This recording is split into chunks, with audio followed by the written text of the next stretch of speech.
ಪರಿಶಿಷ್ಟ ಪಂಗಡದ ನಿಗಮದಿಂದ ಅದನ್ನು ಇನ್ನೂ ಹಚ್ಚ ಇರುವಾಗಲೇ ಮೂಢ ಹಗರಣವನ್ನು ತಾವು ನೋಡ್ತಾ ಇದ್ದೀವಿ. ತಾವು ಸಹಿತ ಮಾಧ್ಯಮದಲ್ಲಿ ಅದನ್ನು ಪ್ರತಿನಿತ್ಯ ತೋರಿಸ್ತಾ ಇದ್ದೀವಿ.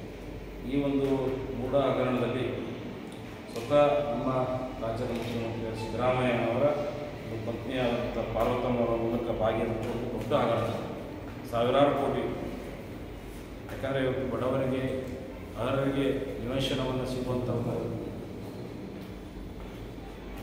ನಿವೇಶನಗಳು ಅಂಥದ್ರಲ್ಲಿ ಇವತ್ತು ಸಿ ಎಂ ಅವರ ಪತ್ನಿಯವರ ಮೇಲೆ ಆರೋಪ ಇದೆ. ಇವತ್ತು ಯಾವುದೇ ರೀತಿ SIT ಮಾಡಿ ತನಿಖೆ ನಡೆಸುವಂಥ ಸೂಕ್ತ. ಯಾಕಂದರೆ 1992ರಲ್ಲಿ ಭೂಮಿಯನ್ನು ವಶಕ್ಕೆ ಪಡೆಯುವ ಕೆಲಸ ಶುರು ಮಾಡಿ, ಆದರೆ 2004ರಲ್ಲಿ ಪಾರ್ವತಮ್ಮವರ ಅಣ್ಣ ಜಮೀನು ಖರೀದಿ ಮಾಡಿದ್ರು. ಯಾಕಂದರೆ ಅದರಲ್ಲಿ ಸಾಕಷ್ಟು ಕನ್ಫ್ಯೂಸ್ಗಳು ತಾವು ಮಾಧ್ಯಮ ಮುಖಾಂತರ ತೋರಿಸಿದೆ. ಆದರೆ ಇವತ್ತು ಅಲ್ಲಿ ಏನೂ ಆಗೇ ಇಲ್ಲ ಅನ್ನೋ ರೀತಿ ಇವತ್ತು ನಗರಾಭಿವೃದ್ಧಿ ಸಚಿವರು ಬೈರತಿ ಸುರೇಶ್ ಅವರು ಅವ್ರ ಹೇಳಿಕೆಗಳನ್ನು ಸಹಿತ ತಾವೇ ಗಮನಿಸಿದೆ. ಸಿದ್ದರಾಮಯ್ಯ ಅವರು ಸಹಿತ ಎಷ್ಟೊಂದು ಉಡಾಫೆ ಉತ್ತರವನ್ನು ಕೊಡ್ತಾ ಇರೋದನ್ನು ನಾವು ಗಮನಿಸ್ತಾ ಇದ್ದೀವಿ. ಇವತ್ತು ಅವ್ರು ಹೇಳಿದ್ರು, ಇಲ್ಲ ಮೂಡಾದ್ರು ನಮಗೇನಾದ್ರು ದುಡ್ಡು ಕೊಟ್ಬಿಡ್ರಿ, 60 ಕೋಟಿ ಕೊಡ್ರಿ, 70 ಕೋಟಿ ಕೊಡ್ರಿ, ನಾವು ನಿಮ್ಗೆ ವಾಪಸ್ಸು ಭೂಮಿಯನ್ನು ನಾವು ತೊಗೊರಿ, ಆದರೆ ನಮ್ಮ ದುಡ್ಡು ನಮ್ಗೆ ಕೊಡ್ರಿ, ಈಗಿನ ವ್ಯಾಲ್ಯೂಷನ್ ಕೊಡ್ರಿ ನಮ್ಮ ಮಾತನ್ನು ನಾವು ತಾವೆಲ್ಲ ಕೇಳಿದ್ವಿ.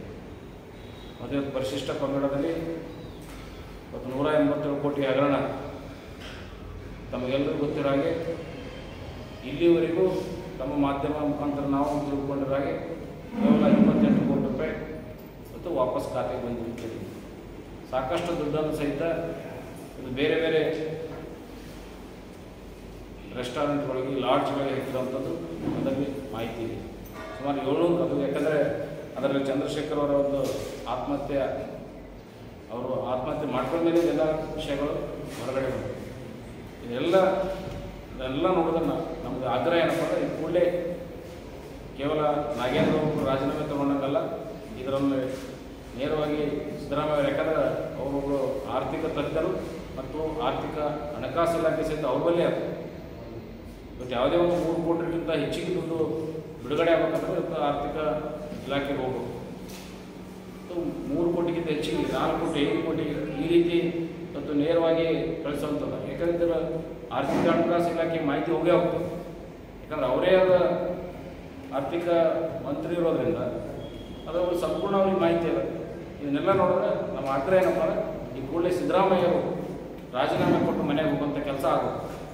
ಯಾಕಂದರೆ ಇವತ್ತು ನಮ್ಮ ರಾಜ್ಯದ ನಮ್ಮ ಪಕ್ಷದ ರಾಜ್ಯಾಧ್ಯಕ್ಷ ವಿಜೇಂದ್ರ ಅವರು ನಿರಂತರವಾಗಿ ರಾಜ್ಯದಲ್ಲಿ ನಡೀತಾ ಇರುವಂಥ ಭ್ರಷ್ಟಾಚಾರನ ಬಯಲಿಗೆ ತರುವ ಮುಖಾಂತರ ಇವತ್ತು ವಿಷಯಗಳನ್ನು ಬಹಿರಂಗ ಮಾಡಿದ ಸಾಕಷ್ಟು ವಿಷಯಗಳು ಇವತ್ತು ಬಯಲಿಗೆ ಬರ್ತಾ ಇದ್ದಾವೆ. ಈಗಾಗಲೇ ಪರಿಶಿಷ್ಟ ಪಂಗಡದಲ್ಲಿ ಇವತ್ತು ರಾಷ್ಟ್ರೀಯ ಪರಿಶಿಷ್ಟ ಪಂಗಡದ ಆಯೋಗ ಈಗಾಗಲೇ ರಾಜ್ಯ ಸರ್ಕಾರಕ್ಕೆ ನೋಟಿಸ್ ಐತಿ ಕೊಟ್ಟರು. ಯಾಕೆ ಇಂತಿಷ್ಟು ಪರ್ಸೆಂಟ್ ಇವತ್ತು ದುಡ್ಡನ್ನು ನೀವು ಬಳಕೆ ಮಾಡ್ಕೊಂಡಿದ್ದೀರಿ, ಯಾವ ಕಾರಣಕ್ಕೆ ಬಳಕೆ ಮಾಡ್ಕೊಂಡಿದ್ದೀರಿ ಅಂತೇಳಿ.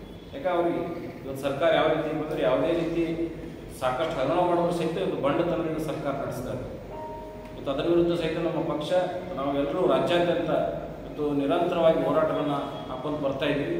ಮುಂದಿನ ದಿನಗಳಲ್ಲಿ ಇವತ್ತು ಈ ತಮ್ಮೆಲ್ಲ ಮಾಧ್ಯಮದ ಮುಖಾಂತರ ನಾವು ರಾಜ್ಯಪಾಲರಿಗೆ ಮನವಿ ಮಾಡ್ತೀವಿ, ಇವತ್ತು ಈ ಕೂಡಲೇ ಸರ್ಕಾರವನ್ನು ವಜಾಗೊಳಿಸಬೇಕು.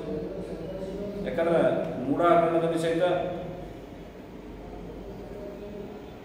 ತಾವು ನೋಡಿದ್ದೀರಿ, ರಾಜ್ಯದಲ್ಲಿ ಇವತ್ತು ಅವರದೇ ಆದಂಥ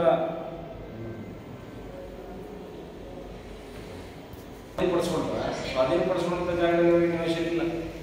ಅತಿ ಬೆಲೆ ಬಾಳುವಂಥ ಸ್ಥಳದಲ್ಲಿ ಇವತ್ತು ಮುಖ್ಯಮಂತ್ರಿಯವರ ಮನೆಯವರಿಗೆ ಇವತ್ತು ಸೈಟ್ಗಳನ್ನು ಹಂಚಿಕೆ ಆಗುವಂಥ ಕೆಲಸ ಇವತ್ತು ಸರ್ಕಾರ.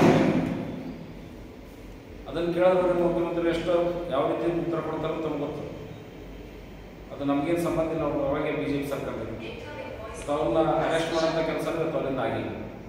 ಸಾಕಷ್ಟು ಇದನ್ನೆಲ್ಲ ನೋಡಿದ್ರೆ ಇವತ್ತು ಮುಖ್ಯಮಂತ್ರಿಗಳು ನೇರವಾಗಿ ನಾವು ಹೇಳ್ತೀವಿ, ಮುಖ್ಯಮಂತ್ರಿಗಳಿಗೆ ರಾಜೀನಾಮೆ ಕೊಟ್ಟು ಮನೆಗೆ ಹೋಗ್ತೀವಿ. ಇವತ್ತು ಅಂದರೆ ಇವತ್ತು ಇದಕ್ಕೆಲ್ಲ ಒಂದು ಕಾನೂನು ರೀತಿ ಇವತ್ತು ಏನೇನಾದ ಅದನ್ನು ಸಂಪೂರ್ಣವಾಗಿ ತನಿಖೆ ಆಗಬೇಕು. ಅವರು ಸಹಿತ ತನಿಖೆಗೆ ಸಹಕರಿಸುವಂಥ ಕೆಲಸ ಅವರು ರಾಜ್ಯದ ಮುಖ್ಯಮಂತ್ರಿಗಳು ಮಾಡಬೇಕು ಅಂತೇಳಿ ಅಂತ ಆಗ್ರಹಪಡಿಸ್ತಾರೆ. ಅವಶ್ಯಕತೆ ಇದ್ದಿದ್ದಿಲ್ಲ ಅಂತ. ಯಾಕಂದರೆ ಇವತ್ತು ಪ್ರತಿಯೊಂದು ಮಾಹಿತಿಯನ್ನು, ಯಾಕಂದರೆ ಬ್ಯಾಂಕಿಂಗ್ ವಿಷಯಗಳಲ್ಲಿ CBI ನೇರವಾಗಿ ಇನ್ವಾಲ್ವ್ಮೆಂಟ್ ಆಗೋದು. ಅದರ ಬಗ್ಗೆ ಅವರಿಗೆಲ್ಲ ಮಾಹಿತಿ ಅರ್ಥ ಆಗಬೇಕು. ಯಾಕಂದರೆ ಸಾಕಷ್ಟು ಈಗಾಗಲೇ ನಾಗೇಂದ್ರ ಅವ್ರನ್ನ ನೆಪ ಮಾತ್ರ ಅಂತ ಅನಿಸ್ತದೆ. ಯಾಕಂದರೆ ಸಾಕಷ್ಟು ಇವತ್ತು ಅವರ ಪರಶುರಾಮ ಮತ್ತು ಅವರ ಪಿ ಎಗಳು ಮಾತಾಡಿದಂಥ ಸಂಭಾಷಣೆ ಸಹಿತ ನಾವು ತೋರಿಸಿದ್ದೀವಿ. ಇವತ್ತು ನಾಗೇಂದ್ರ ಅವ್ರನ್ನ ಭಾಳ ಲೇಟಾಗಿ ರಾಜೀನಾಮೆ ಕೊಡುವಂಥ ಕೆಲಸ ಆಯಿತು. ಯಾಕಂದರೆ ಅದರಲ್ಲಿ ಸಾಕ್ಷಿಗಳನ್ನು ನಾಶಪಡಿಸುವಂಥ ಉದ್ದೇಶನೂ ಅದರಲ್ಲಿ ಅವರು. ಯಾಕಂದರೆ ಇದನ್ನು ಬರೀ ಅವರೊಬ್ಬರೇ ಇಲ್ಲ, ಶರಣಪ್ರಕಾಶ್ ಪಾಟೀಲರು ಸಹಿತ ರಾಜೀನಾಮೆ ಕೊಡಬೇಕಂತೇಳಿ ನಾವು ಈಗಾಗಲೇ ಆಗ್ರಹಪಡಿಸಿದ್ವಿ. ಯಾಕಂದರೆ ಇವತ್ತಿಗೂ ಸಹಿತ ಆ 187 ಕೋಟಿ ಒಳಗೆ ಸಾಕಷ್ಟು ಯಾವ್ಯಾವ ಅಕೌಂಟಿಗೆ ಹೋಗ್ಯದ, ಯಾವ್ಯಾವ ಬೇರೆ ರಾಜ್ಯಗಳಿಗೆ ಹೋಗ್ಯದ ಅನ್ನೋದು ಸಹಿತ ಮಾಹಿತಿ, ಸಂಪೂರ್ಣವಾದ ಮಾಹಿತಿ ಅದು. ಮತ್ತು ಯೂನಿಯನ್ ಬ್ಯಾಂಕ್ನಲ್ಲಿ ಆದಂಥ ಸಾಕಷ್ಟು ಯೂನಿಯನ್ ಬ್ಯಾಂಕ್ನಲ್ಲಿಯೂ ಸಹಿತ ನಮ್ಮ ರಾಜ್ಯದ ಅಧ್ಯಕ್ಷರು ಪತ್ರವನ್ನು ಸಹಿತ ಬರೆದಿದ್ದಾರೆ. ಆದರೂ ಸಹಿತ ಸರ್ಕಾರ ಯಾವುದೇ ರೀತಿಯ ಒಂದು ಕಿವುಡುತನದಿಂದ ಕೇಳ್ತಾ ಇದೆ ಅನ್ನಿಸ್ತದ. ಅವರು ಸಹಿತ ರಾಜೀನಾಮೆ ಕೊಡಬೇಕು.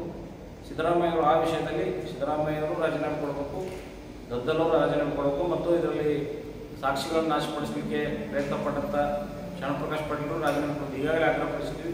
ಯಾಕಂದರೆ ಇವರೆಲ್ಲರೂ ರಾಜೀನಾಮೆ ಕೊಟ್ಟು ಇದಕ್ಕೆಲ್ಲ ಕಾನೂನು ಪ್ರಕಾರ ಇದಕ್ಕೆ ಅವರು ಸಹಕರಿಸಬೇಕು.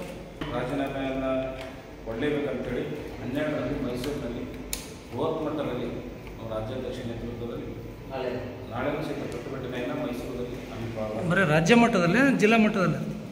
ರಾಜ್ಯ ಮಟ್ಟದ ಒಂದು ಸಭೆ, ರಾಜ್ಯ ಮಟ್ಟದಲ್ಲೇ ಅಷ್ಟೇ ಪ್ರತಿಭಟನೆಯನ್ನು ರಾಜ್ಯ ನಾಯಕರು ಸೇರಿ 12ರಂದು ಮೈಸೂರಲ್ಲಿ